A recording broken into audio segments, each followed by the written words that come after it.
It is an industry that is fast growing and absorbing young Kenyans at a high rate.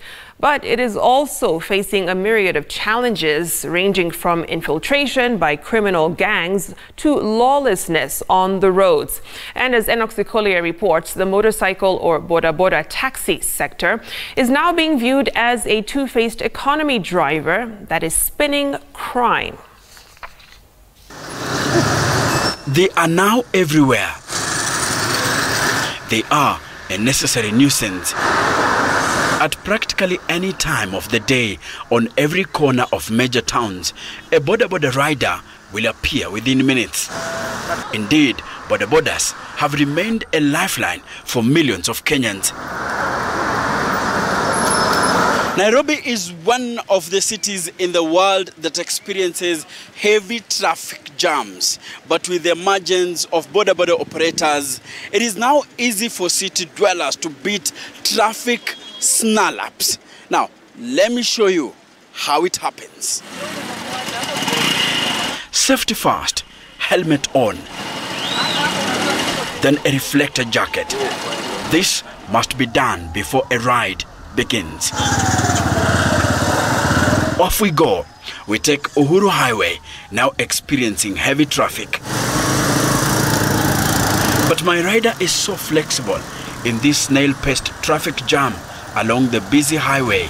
And instead of waiting for hours like would happen if I used a public vehicle or private car, the boda-boda operator allowed me the luxury of moving faster from Kenyatta Avenue to the University Way. Kenneth Onyango is the Secretary General of Boda-Boda Association of Kenya. He says although authorities see boda-boda as a nuisance that is to be fought by means of regulations, for the operators, the transport model is an important alternative which offers not only a mode of transport but a solution to unemployment among many young men. Kuna sehemu ambayo magari ziko kama magari tatu peke yake. Unaambiwa hii gari kishapita, hizi tatu zikipita itabidi mngoje kesho ndio muweze kusafiri. Na boda-boda sasa pale zimekuwa kwa kila siku. Inamaanisha hata ukuje saa 4 usiku, ukuje saa ngapi, bado utasafirishwa kutoka sehemu moja ama nyingine. Many previously unemployed youth have taken advantage of poor road networks and lack of vehicles to earn their daily bread by transporting people and goods on motorbikes. Johnson Ochieng, who operates his trade in Nakuru town, says besides job creation, this is an industry that is heavily spinning the country's economy. We are almost 700,000 boda-boda operators. Approximately, if one person makes 1,000 shillings a day, that's almost 7 billion shillings a day. That's a big industry. Not even Safaricom can match boda-boda industry. Kuna sehemu kama ukienda Mkuru kwa Jenga, uende hapa Kibra, kuna mahali ambapo boda-boda imetumika kama ambulance. Inatoa watu wakiwa wagonjwa ndani ya kijiji kule ambapo hata ambulance yenyewe haiwezi katoa mtu.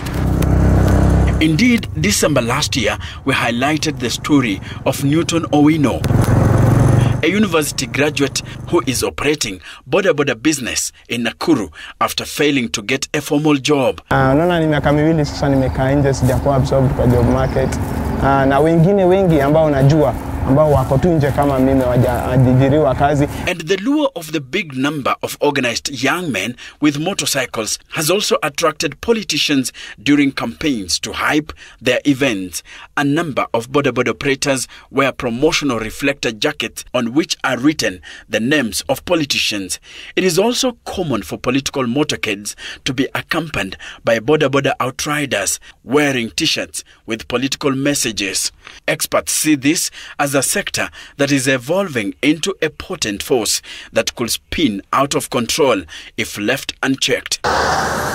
It is an industry seen as defiant and ungovernable. Although the government has already made it mandatory for boda-boda riders to have adequate training, licenses, certificates of good conduct, helmets and reflector jackets before being allowed on Kenyan roads, little seems to be happening among the operators to comply with these requirements. This operator chooses not to give his pillion a helmet, and to add salt to the wound, he dangerously crosses a road busy with vehicles.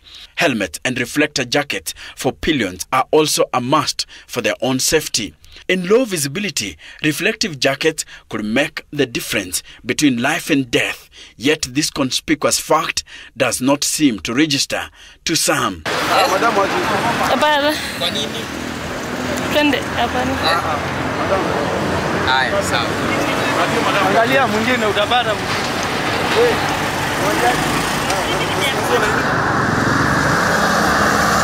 This is opposite Uhuru Park, just outside Serena Hotel.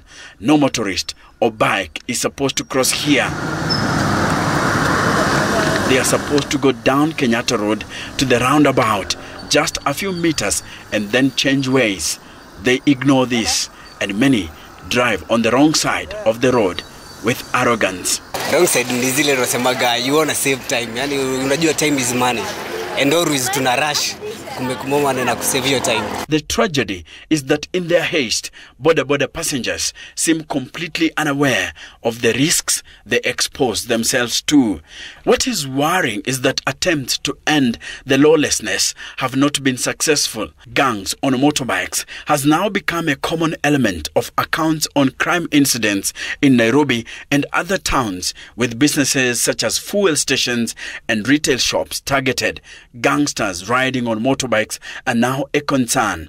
They easily escape from the scene of crime, and it's a tough task for policemen to chase after them using cars. In most reported cases, gangs on bike maneuver through backlands and alleys, disappearing in the long run. Sisi wenyewe tumeshika vijana zaidi ya kama 3 hivi ambao walikuwa kishiriki mambo kama hayo. Kwa sababu unajua vizuri wengi wale wanaendesha bodaboda hawakuwa wanafanywa screening ndio waanze hii biashara. Not everybody who is operating boda-boda are criminals.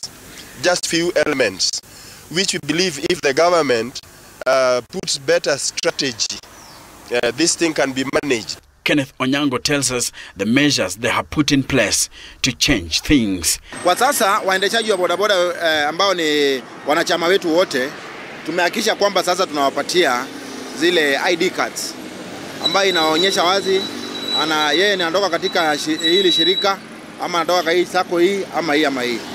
Yule abiria ama mwana Kenya ama mwananchi yote yule ambaye anataka kutumia bodaboda, usikue tu haraka kusimamisha pikipiki mahali popote, sababu wengine wanasimamisha katikati ya barabara, wengine wanasimamisha mahali popote umeona pikipiki na hujajua kweli kama huyu mwendeshaji wa bodaboda ni mwendeshaji wa bodaboda anafanya biashara ama ni mwendeshaji wa pikipiki anafanya wizi.